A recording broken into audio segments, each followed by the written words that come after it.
Hey everybody, Steven Ritz here with the Abode team at Keller Williams Winter Park, and I want to talk to you about how to purchase a home in today's marketplace and still get a deal. So we are in a slightly buyer's marketplace. So there are more buyers out there than sellers. But what we're finding is that there are still ways to build equity, which is what we want, and in a property, even at 7% interest rates, today's rates, for instance. We all think they are going to go down eventually. So let's keep our fingers crossed about that. The first one is, if you're looking to score and get a house that is a bargain, or at least under market value, don't go after the house that just came on the market last Friday.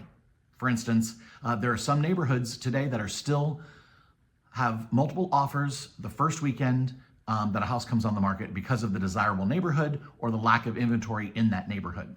So number two is look for a house that's been overpriced and been on the market for a long time.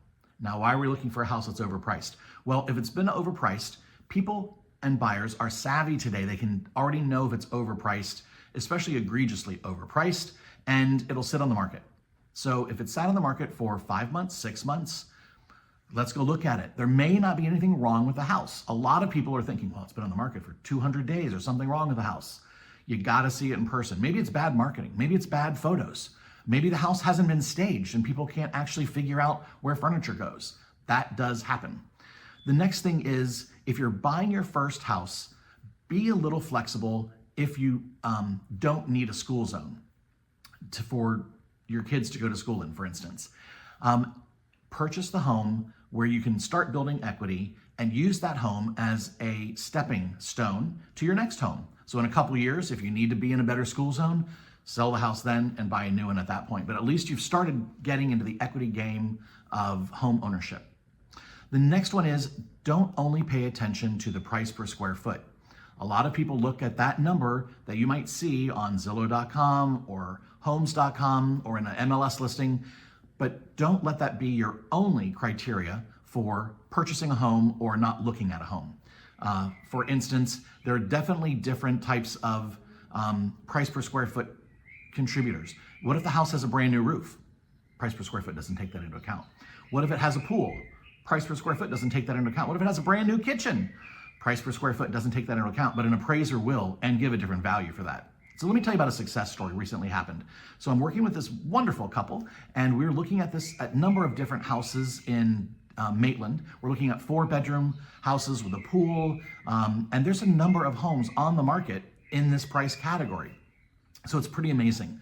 But we did see a home and looked at the history that had been in the market for, let me check my notes, a full year.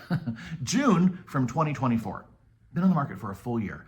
And it started at $846,000. And it was a 5-bedroom, 3-bathroom house with a screen enclosed pool, nicely updated, beautiful lot, nice neighborhood as well too. And it just never went under contract when I checked the history for that full year. Well, it has now been marked down 350 some days later to $554,000. Yes, I said that.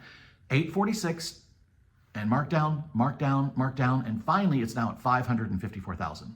Well, we were very successful in securing a contract for $525,000. We even got the seller to repair some items that needed to be done before closing so my clients could get insurance on the property. And when my clients had the appraisal, it appraised $35,000 over the contract price that my clients are paying for the property. That's instant equity. That's great. They can do improvements to the house. They plan to sit on this house and make it a family home. My only point is there are success stories in today's marketplace, and these are the ways to make that happen. So if you have any questions about buying a house or selling a house that doesn't sit on the market for a long time, feel free to give me a call at 321-277-8271. Let's set up a strategy to either buy your next home or to sell your current one. Thanks, everybody. Bye-bye.